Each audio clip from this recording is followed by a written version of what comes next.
അൽഹംദുലില്ലാഹി റബ്ബിൽ ആലമീൻ വസ്സലാത്തു വസ്സലാമു അലാ അഷ്റഫിൽ മുർസലീൻ മുഹമ്മദിൻ വആലിഹി വസഹ്ബിഹി വബഅദ്. ഏറെ ബഹുമാനമുള്ള രക്ഷിതാക്കളെ, സഹോദരന്മാരെ, സഹോദരിമാരെ, വിദ്യാർത്ഥിനികളെ, പരിശുദ്ധ റമദാനുമായി ബന്ധപ്പെട്ട് നമ്മൾ ദിവസേന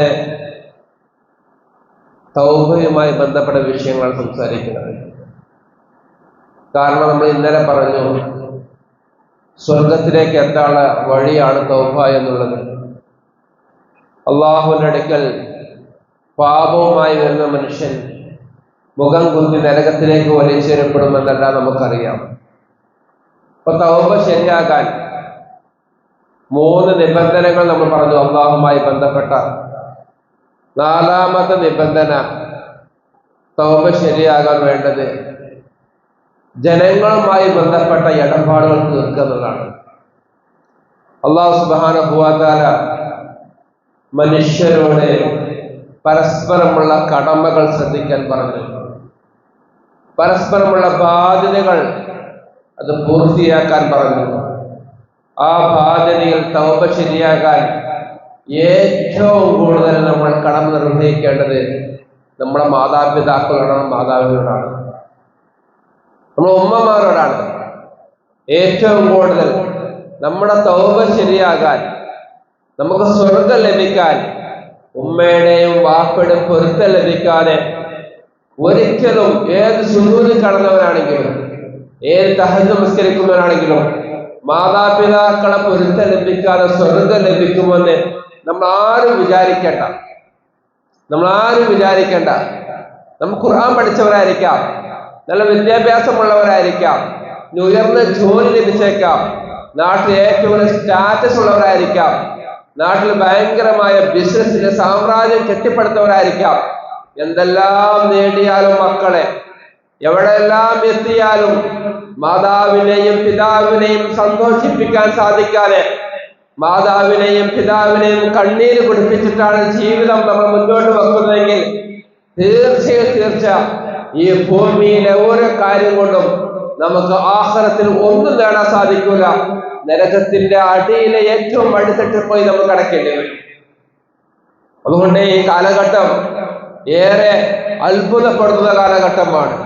നമ്മൾ ആവർത്തിച്ച് പറയാറുണ്ട്, ഈ കാലഘട്ടത്തിൽ ഏറ്റവും വലിയ ദുരന്തം മാതാപിതാക്കളെ മുഖത്ത് നോക്കി മുഖം കറുപ്പിക്കുന്ന മക്കളാണ് ഈ കാലഘട്ടത്തിൽ ഏറ്റവും വലിയ ദുരന്തം. മൊബൈൽ ഫോൺ കൊടുക്കാതിരുന്നാൽ, ഇഷ്ടമുള്ള സാധനം വാങ്ങിച്ചു കൊടുക്കാതിരുന്നാൽ, കൂട്ടുകാരന്മാരുടെയും കൂട്ടുകാരുടെ കൂടെ ടൂർ പോകാൻ സമ്മതിക്കാതിരുന്നാൽ, ഈ മക്കളെ നന്മയ്ക്ക് വേണ്ടി, ഈ മക്കളെ നല്ല ഭാവിക്ക് വേണ്ടി അരുതേ മക്കളെ ചെയ്യരുതേ എന്ന് പറയുമ്പോൾ ആ മാതാവിനെയും പിതാവിനെയും കയർക്കുന്ന മക്കളുണ്ടല്ലോ, അവർ ഈ കാലഘട്ടത്തിൽ ഏറ്റവും ദുരന്തമായി മനസ്സിലാക്കണം. ആരാ നമ്മുടെ ഉമ്മ, ആരാ നമ്മുടെ ഉപ്പ, നമുക്ക് എന്ത് വിലയാ അവരെ കുറിച്ചുള്ളത്?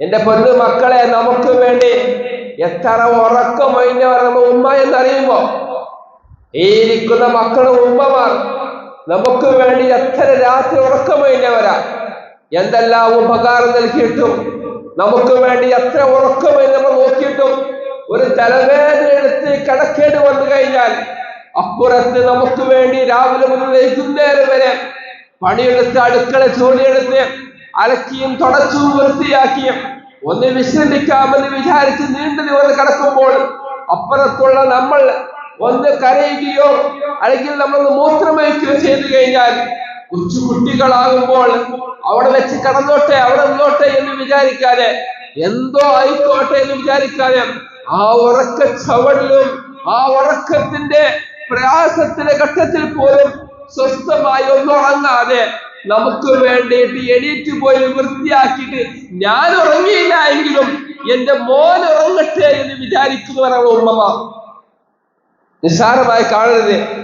എന്റെ ഉറക്കം പോയാലും കുഴപ്പമില്ല, എന്റെ ക്ഷീണം കുറച്ച് അധികമായാലും കുഴപ്പമില്ല, എന്റെ പൊന്നു മോന് 1.5 വയസ്സായ 6 മാസമായ ഈ മോനുണ്ടല്ലോ, ഈ മോളുണ്ടല്ലോ, അവൾ മൂത്രമൊഴിച്ച് കടന്നാൽ അവൾക്ക് വല്ല അസുഖം ഉണ്ടാകുമോ, പ്രയാസമാകുമോ? എന്റെ കുഞ്ഞിന്റെ സ്വസ്ഥമായ ഉറക്കനെ ബാധിക്കുമോ എന്ന് വിചാരിച്ച് ആ നട്ടപ്പാതിലേക്ക് എണീറ്റ് ശീലം മാറ്റി അല്ലെങ്കിൽ പാമ്പേഴ്സ് മാറ്റി നമ്മളെ ഉമ്മ നോക്കിയിട്ടുണ്ടെങ്കിൽ ആ ഉമ്മാക്ക് നമ്മൾ എന്താ തിരിച്ചു കൊടുത്തത്? ആ ഉമ്മാക്ക് എന്താ തിരിച്ചു കൊടുത്തത്? നമ്മൾ എവിടെയാണ് നമ്മളെ സ്നേഹം? ആരാണ് സ്നേഹിക്കാൻ നമുക്ക് നല്ലോണം അറിയാം. ഒരു വാട്സപ്പിൽ ഒരു ഇൻസ്റ്റാഗ്രാമിൽ ഒരു ഹായ് മെസ്സേജ് അയച്ചവനെ വെറുപ്പിക്കാതിരിക്കാൻ നമുക്ക് നല്ലോണം അറിയാം. അവരെ സ്നേഹിക്കാൻ നമ്മളാരും സ്നേഹിക്കാൻ അറിയാത്തവരല്ല. സ്നേഹിക്കാൻ അറിയാത്തവരോ സ്നേഹം പ്രകടിപ്പിക്കാൻ സാധിക്കാത്തവരല്ല. നല്ലോണം സ്നേഹിക്കാൻ അറിയാം. സ്നേഹിക്കുന്നവർക്ക് മരിക്കാനും അറിയാം. സ്നേഹിക്കുന്നവർക്ക് എല്ലാം ത്യജിക്കാൻ നമുക്കറിയാം. പക്ഷേ മാതാവിനെയും പിതാവിനെയും സ്നേഹിക്കാൻ നമ്മൾ മറന്നുപോയി. സാധാരണ ഡോക്ടർമാർ പറയാറുണ്ട്, ഒരു മനുഷ്യന്റെ ശരീരത്തിൽ അവൻ താങ്ങാൻ സാധിക്കുന്ന വേദന 9.5%. ഒരു മനുഷ്യൻ അവൻ താങ്ങാൻ സാധിക്കുന്ന വേദന 9.5%. 9.5% ഒരു മനുഷ്യന് വേദന എത്തിക്കഴിഞ്ഞാൽ അത് അപ്പുറത്തേക്ക് 1% കഴിഞ്ഞാൽ ആ മനുഷ്യന് ഭൂമിയിൽ ജീവിക്കാൻ സാധിക്കൂല, മരിച്ചു പോകും. പക്ഷെ ഒരു ഉമ്മ സ്വന്തം മോനെ പ്രസവിക്കുമ്പോൾ നമ്മളെല്ലാവരും നമ്മുടെ ഉമ്മ പ്രസവിച്ചപ്പോൾ ഉമ്മ അനുഭവിച്ച വേദന എത്രയാണെന്നറിയുമോ? 9.4%. 9.4%. ഒരു മനുഷ്യന്റെ 22 അസ്ഥി ഒരുമിച്ച് പൊട്ടിയാൽ എത്ര വേദന ഉണ്ടാകുമ്പോ ആ വേദനയാണ് ഒരു ഉമ്മ പ്രസവിക്കുമ്പോൾ അനുഭവിക്കുന്നത്. കളിക്കുമ്പോൾ ഗ്രൗണ്ടിൽ വീണ് കൈ പൊട്ടിക്കഴിഞ്ഞ് ഹോസ്പിറ്റലിലേക്ക് വേദന സംഹാരി കഴിക്കുന്നത് വരെ, ഇഞ്ചക്ഷൻ വെക്കുന്നത് വരെ നമ്മൾ അട്ടഹസിച്ച് കരയും. കാലിന്റെ പൊട്ടിയ വേദന സഹിക്കാൻ സാധിക്കുന്നില്ല, കൈയുടെ പൊട്ടിയ വേദന സഹിക്കാൻ സാധിക്കുന്നില്ല. ആരെങ്കിലും ഒന്ന് കയ്യോ കാലോ അങ്ങോട്ട് മാറ്റി വെക്കുമ്പോൾ ഒട്ടഹസിച്ച് കരയുന്ന നമ്മൾ ആലോചിക്കണം. ഉമ്മയെ വേദനിപ്പിക്കുന്നവർ ഇന്നും ഖുർആൻ ഹാഫിളായിട്ട് പോലും, ഖുർആൻ വഴിയിലേക്ക് വന്നിട്ട് പോലും ഉമ്മയുടെ മുഖത്ത് നോക്കി കയർക്കുന്നവർ മനസ്സിലാക്കണം. ഉമ്മയെ വേദനിപ്പിക്കുന്നവർ മനസ്സിലാക്കണം. ഉമ്മ പറഞ്ഞ് അത് ഇഷ്ടമില്ലാത്ത കാരണത്താൽ വീട്ടിലെ സാധനങ്ങൾ വലിച്ചെറിയുന്നവർ, വീട്ടിലെ അലമാര വലിച്ചെറിഞ്ഞ് വാതിൽ തുറന്ന് സാധനങ്ങൾ വാരി വലിച്ചിട്ട് ഉമ്മയോട് അരിശവും ദേഷ്യവും തീർക്കുന്നവർ മനസ്സിലാക്കണം. ആരാണ് ഉമ്മ എന്ന് മനസ്സിലാക്കണം. ആരാണ് ഉമ്മ? അതുകൊണ്ടാണ് റസൂലുള്ളാഹി സ്വല്ലല്ലാഹു അലൈഹി വസല്ലം പറഞ്ഞത്, മക്കളെ നാശമാണ് മാതാപിതാക്കൾ ജീവിച്ചിരുന്നിട്ടും ആ ഉമ്മയുടെയും ഉപ്പയുടെയും പൊരുത്തം ലഭിക്കാതെ മരിക്കുന്നവര് നാശമാണ് എന്ന് റസൂലുള്ളാഹി സ്വല്ലല്ലാഹു അലൈഹി വസല്ലം തങ്ങൾ ആമീൻ പറഞ്ഞത് ഇതിന്റെ പേരില്ല. അതുകൊണ്ട് ഈ കാലഘട്ടം നമ്മളെ പേടിപ്പെടുത്തുകയാണ്, നമ്മളെ അത്ഭുതപ്പെടുത്തുകയാണ്. കഴിഞ്ഞ ദിവസം ഒരു ഉമ്മ ഒരു മോളെ കൊണ്ടുവന്നു. അഡ്മിഷനുമായി ബന്ധപ്പെട്ട വിഷയം സംസാരിക്കാന്. മോളുടെ തലയിൽ തട്ടമില്ല, ഏതോ പാശ്ചാത്യന്റെ ഫാഷൻ ഡ്രസ്സുമായിട്ടാണ് മോള് വന്നിരിക്കുന്നത്. മോൾക്കാരുടെ പ്രണയമാണ്, സ്നേഹമാണ്. ഞാൻ പറഞ്ഞു, മോളെ നീ ഇവിടെ കുറച്ചു കാലം പഠിക്ക്. ഇല്ല, എന്നെ കൊണ്ട് പഠിക്കാൻ പറ്റൂല, ഞാൻ പഠിക്കൂല, എന്നെ ഉമ്മ നിർബന്ധിക്കാണ്. എനിക്ക് 18 വയസ്സായി കഴിഞ്ഞാൽ എനിക്ക് ഇറങ്ങിപ്പോകണം. ഞാൻ ഏതോ ഒരുത്തരെ സ്നേഹിക്കുന്നുണ്ട്, അവന്റെ കൂടെ പോകണം. മോളെ, നിന്റെ ഉമ്മ, ഈ ഉമ്മയെ എനിക്ക് വേണ്ട എന്ന് സ്വന്തം ഉമ്മയുടെ മുഖത്ത് നോക്കി പറയുന്ന സമയത്ത് ആ ഉമ്മയുടെ കണ്ണിൽ നിന്നും കണ്ണുനീർ ധാരാളം ഒഴുകുകയാണ്. പക്ഷെ ആ വാക്ക് കേൾക്കാൻ പോലും മോള് തയ്യാറാകുന്നില്ല. ആ ഉമ്മയാണ് ഇവിടെ ഇത്രത്തോളം ഈ 22 അസ്ഥി പൊട്ടുന്ന വേദന സഹിച്ച് പ്രസവിച്ചത്. ആ ഉമ്മയാണ് അവൾ 2 വർഷം പാൽ ഊട്ടിയത്. അതൊന്നും അവൾക്ക് അറിയേണ്ട ആവശ്യമില്ല. എത്രയോ രാവുകൾ നമുക്ക് വേണ്ടി ഹോസ്പിറ്റലിൽ അന്തിയുറങ്ങിയവരാണ് ഉമ്മ. ബഹുമാന സഹോദരന്മാരെ, വിദ്യാർത്ഥിനികളെ, യുവാക്കളെ, യുവതികളെ ശരിക്കും മനസ്സിലാക്കണം. നമ്മൾ എവിടെയൊക്കെ ഉമ്മയുടെ കൂടെ പോകുമ്പോൾ 1.5 വയസ്സോ 2 വയസ്സോ 6 മാസമോ 1 വയസ്സോ ആകുമ്പോൾ നമ്മൾ നടക്കാൻ അല്പം ഒക്കാറുന്ന പ്രായത്തിൽ, ആ പ്രായമാകുമ്പോൾ ഉമ്മമാർ നമ്മൾ എവിടെയൊക്കെ കൊണ്ടുപോകും. കുറെ ഒക്കത്തെടുത്ത് ഉമ്മയുടെ കൈ വേദനിക്കുമ്പോൾ ഉമ്മ അവിടെ നമ്മളെ വെച്ച് ഉമ്മ 10 അടി മുമ്പോട്ട് പോകും. പക്ഷേ വാശി കാരണം നാം അനങ്ങൂല, നാം നിന്ന സ്ഥലത്ത് തന്നെ നിൽക്കും. നമ്മൾ കാണാറുണ്ട് ഈ കാര്യം. ആ നിൽക്കുന്ന സമയത്ത് 10 അടി മുമ്പോട്ട് പോയ ഉമ്മ ഒരു മടിയും കൂടാതെ വീണ്ടും തിരിച്ചു വന്ന് നമ്മളെ ഒക്കത്ത് വെച്ച് നടന്നു പോയിരുന്നുണ്ടെങ്കിൽ ആ ചുമൽ വേദനിക്കാനിട്ടല്ല, ആ കൈ വേദനിക്കാനിട്ടല്ല, ആ ശരീരത്തിന് മരവിപ്പ് അനുഭവപ്പെടാനിട്ടല്ല.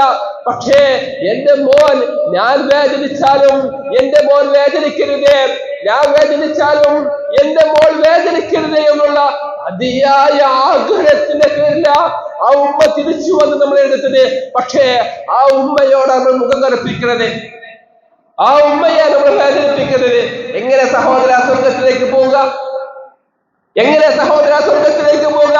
നിങ്ങൾ ഹോസ്റ്റലിലാകുന്ന സമയത്ത് ഒരു പ്രാവശ്യം ഫോൺ വിളിച്ചിട്ട് ഒരു പ്രാവശ്യമെങ്കിലും മോനെ നീ ആഹാരം കഴിച്ചോ എന്ന് ചോദിക്കാത്ത ഉമ്മമാരുണ്ടോ? എന്നാൽ തിരിച്ച് ഒരു പ്രാവശ്യമെങ്കിലും ഉമ്മ ഭക്ഷണം കഴിച്ചോ എന്ന് ചോദിക്കാറുണ്ടോ? ഉമ്മക്ക് വല്ല വിഷമമുണ്ടോ ചോദിക്കാറുണ്ടോ? ഉമ്മക്ക് അസുഖമുണ്ടോ എന്ന് ചോദിക്കാറുണ്ടോ? എത്ര പ്രാവശ്യം ഉമ്മമാർ ചോദിച്ചു നമ്മോട്, മോനെ നീ ആഹാരം കഴിച്ചോ, മോളെ നീ ആഹാരം കഴിച്ചോ എന്ന് ചോദിക്കാൻ ഉമ്മമാർ ഫോൺ വെക്കാറില്ല. അഥവാ നമ്മൾ ഭക്ഷണം കഴിച്ചിട്ടില്ല, നമ്മൾ സുഖമില്ല എന്ന് പറഞ്ഞു കഴിഞ്ഞാൽ അടുത്തയാഴ്ച ഫോൺ കിട്ടുന്നത് വരെ മര്യാദക്ക് അന്തിയുറങ്ങാത്ത ഉമ്മമാർ. അറിയണം നിങ്ങൾ, എന്നെ വിളിക്കും ഉമ്മമാർ, എന്നെ വിളിക്കും ഉമ്മമാർ വിളിക്കും. ഉസ്താദെ കഴിഞ്ഞ ആഴ്ച മോൻ വിളിച്ചിരുന്നു, ഫോൺ വിളിച്ചു വെച്ചപ്പോൾ തലവേദനയാണ് എന്ന് പറഞ്ഞു, മോള് പനിയാണ് എന്ന് പറഞ്ഞു. ഇനി അടുത്ത ആഴ്ചയല്ലേ ഫോൺ കിട്ടുകയുള്ളൂ ഉസ്താദെ, എന്റെ മോളെ തലവേദന മാറിയോ, എന്റെ മോളെ പനി മാറിയോ? ഞാൻ ഇന്നലെ ഉറങ്ങിയപ്പോൾ എന്റെ മോളെ സ്വപ്നം കണ്ടു ഉസ്താദെ, എന്റെ മോനെ സ്വപ്നം കണ്ടു ഉസ്താദെ, എനിക്ക് ഉറക്കം വരുന്നില്ല. എന്റെ മോന് വിഷമമൊന്നുമില്ലല്ലോ, എന്റെ മോൾക്ക് വിഷമമൊന്നുമില്ലല്ലോ എന്ന് ചോദിച്ച് കരയുന്ന ഉമ്മമാർ ഇന്ന് ഭൂലോകത്ത് ജീവിച്ചിരിക്കുന്നുണ്ടെങ്കിൽ എന്റെ വിദ്യാർത്ഥികളെ, എന്റെ വിദ്യാർത്ഥിനികളെ, ഭൂമിയിലെ ഏറ്റവും വലിയ ഭാഗ്യം മാതാപിതാക്കൾ ജീവിച്ചിരിക്കുന്നുണ്ട് എന്ന് മനസ്സിലാക്കല. മാതാപിതാക്കൾ ജീവിച്ചിരിക്കുന്നുണ്ടെങ്കിൽ അതാണ് ഭൂമിയിലെ ഏറ്റവും വലിയ ഭാഗ്യം. കഴിഞ്ഞ റമദാനിൽ നമ്മളെ കൂടെ ഉമ്മ ഉണ്ടായിരുന്നു, സമാധാനിപ്പിക്കാൻ, ആശ്വസിപ്പിക്കാൻ, വിഷമമുണ്ടാകുമ്പോൾ ചെന്ന് പറയാൻ, അവിടെ പോയി അല്പസമയം ഇരിക്കുമ്പോൾ എല്ലാ സങ്കടങ്ങളും മാറ്റാൻ ഒരു ഉമ്മ ഉണ്ടായിരുന്നു. ആ ഉമ്മ ഇന്നില്ല. ആരോട് പറയാനായി സങ്കടം, ആരോട് പറയാനായി വേദന, ആരോട് പറയാനായി നൊമ്പരം? ഒറ്റ അനുഭവിക്കുക എന്നതല്ലാതെ ഒരു പരിഹാരവുമില്ല. എന്റെ മക്കളെ, നിങ്ങളെ ഉമ്മമാർ ജീവിച്ചിരിക്കുന്നു, നിങ്ങളെ ബാപ്പമാർ ജീവിച്ചിരിക്കുന്നു. ആ ഉമ്മമാരെയും ആ ബാപ്പമാരെയും വേദനിപ്പിക്കാതെ സന്തോഷിപ്പിച്ചാൽ ലഭിക്കുന്ന നേട്ടമുണ്ടല്ലോ, അത് തീരാത്തതാ ആ സന്തോഷം. എന്നിട്ട് ആ ഉമ്മമാരെ വേദനിപ്പിക്കണത്, എന്നിട്ട് ആ വാപ്പമാരെ വിഷമിപ്പിക്കണത്, ആ ഉമ്മമാരെ സങ്കടം നമുക്ക് പ്രശ്നമേ ഇല്ല. ഒരു പെൺകുട്ടി, ഇവിടെ പഠിക്കുന്ന പെൺകുട്ടി ഉമ്മയെ വിളിച്ചു, വാപ്പയെ വിളിച്ചു പറഞ്ഞു, വാപ്പ എനിക്ക് പൊരുത്തം തരണം, എനിക്ക് പൊരുത്തപ്പെട്ടു തരണം. എന്റെ അറിവില്ലായ്മ കൊണ്ട്, എന്റെ മോശമായ ബന്ധങ്ങളുടെ കാരണത്താൽ ഞാൻ എന്റെ വാപ്പയെ വേദനിപ്പിച്ചിട്ടുണ്ട്, ഞാൻ എന്റെ ഉമ്മയെ വേദനിപ്പിച്ചിട്ടുണ്ട്, എനിക്കൊന്ന് പൊരുത്തപ്പെട്ടു തരണം എന്ന് പറഞ്ഞപ്പോൾ ആ വാപ്പാക്കുണ്ടായ സന്തോഷമുണ്ടല്ലോ, അത് മതി സഹോദര, അത് മതി സഹോദരി, അത് മതി വിദ്യാർത്ഥിനികളെ. ആ ഒരൊറ്റ സന്തോഷം മതി സ്വർഗത്തിലേക്ക് പോകാൻ. അറിയണം നമ്മൾ ഉമ്മയെയും വാപ്പയെയും സന്തോഷിപ്പിക്കാതെ, അവരെ പൊരുത്തലിപ്പിക്കാതെ തൗബയിൽ ശരിയാകൂല, സ്വർഗം കിട്ടൂല. അല്ലാഹു സുബ്ഹാനഹു വ തആല നമുക്ക് പുറത്ത് മാപ്പാക്കി തരുമാറാകട്ടെ. അതുകൊണ്ട് മാതാപിതാക്കളെ വേദനിപ്പിക്കുന്ന മക്കൾ, അവർ ഖുർആൻ പഠിക്കാൻ അയച്ചു, അവർ ദീൻ പഠിക്കാൻ അയച്ചു, ഇതേ അവർ ചെയ്തിട്ടുള്ളൂ. അതുകൊണ്ട് അവരെ വിഷമിപ്പിക്കുന്നവർ മനസ്സിലാക്കുക, അടുത്ത ഫോൺ വിളിക്കുന്ന അന്നത്തെ ദിവസം ഉമ്മ പൊരുത്തപ്പെട്ട് തരണേ, വാപ്പ പൊരുത്തപ്പെട്ട് തരണേ എന്ന് പറയാതെ, ഉമ്മയുടെയും വാപ്പയുടെയും പൊരുത്തം ലഭിക്കാതെ റമദാനല്ല, തൗബയല്ല, ഒന്നും സ്വീകരിക്കൂല എന്ന് മനസ്സിലാക്കാം. അല്ലാഹു സുബ്ഹാനഹു വ തആല നമ്മുടെ ജീവിച്ചിരിക്കുന്ന മാതാപിതാക്കൾക്ക് എല്ലാവർക്കും ദീർഘായുസ്സും ആഫിയത്തും അനുഗ്രഹിക്കുമാറാകട്ടെ. ആരെല്ലാം മരണപ്പെട്ടു പോയോ അല്ലാഹു അവർക്ക് മഗ്ഫിറത്തും മർഹമത്തും അനുഗ്രഹിക്കുമാറാകട്ടെ. അനുസരണയുള്ള മക്കളെ കൂട്ടത്തിൽ അല്ലാഹു നമ്മളെ ഉൾപ്പെടുത്തുമാറാകട്ടെ. അവസാനം ജന്നത്തുൽ ഫിർദൗസിൽ റസൂലുള്ളാഹി സ്വല്ലല്ലാഹു അലൈഹി വസല്ലം തങ്ങളുടെ അവരോട് ഒന്നിക്കാളെ ഭാഗ്യം അല്ലാഹു നൽകി അനുഗ്രഹിക്കുമാറാകട്ടെ. വആഖിറു ദുആഇ അൽഹംദുലില്ലാഹി റബ്ബിൽ ആലമീൻ. അസ്സലാമു അലൈക്കും വറഹ്മത്തുള്ളാഹി വബറകാതുഹു.